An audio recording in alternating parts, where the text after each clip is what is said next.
Dobrý deň. Ja som nadpraporčík Vojtech Pišulák z oddelenia vyšetrovania. Mohli by ste mi, prosím, potvrdiť svoje meno a dátum narodenia?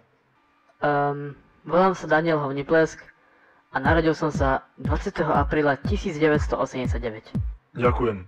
Skôr než začneme, máte právo nevypovedať, právo na právnika a právo byť oboznámený s dôkazmi. Rozumiete? Áno, pane. Všetkému rozumiem. Pán Hovniplesk, nie ste podozriví.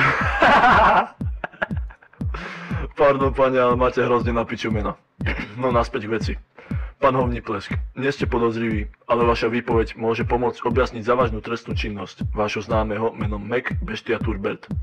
Očakávam pravdivé odpovede. Jasné, pane. Takže v prvom rade, vymenujte nám všetky trestné činy, ktorých sa Bestia Mac dopustil a o ktorých viete. Ani neviem, kde mám začať.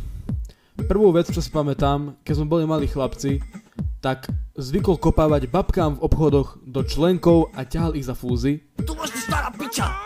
Raz mám pocit, že sme mali 14 rokov a si prdol policajtovi do huby a utekol mu na kolobežke.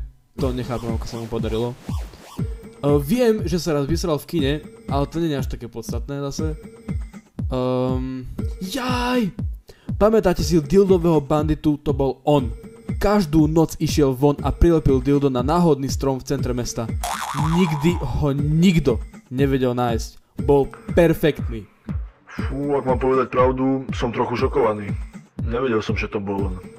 No, je ešte niečo, o čom viete? Ozaj, zrobil som na tú poslednú vec, tak približne rok dozadu, keď ho policajti skoro chytili, si zmenil identitu. Začal pracovať ako školník na základke. Najprv si myslel, že od kriminálneho života ušiel, ale to nebola pravda. Na druhom stupni začal predávať žiakom pervitín, ale to nebolo to najhoršie. Na prvom stupni sa v kuse vysmieval jednému chlapcovi menom Desider Bilný. Je to neskutočne odporný chlapec a Mac ho furt nazýval jedným slovom debil.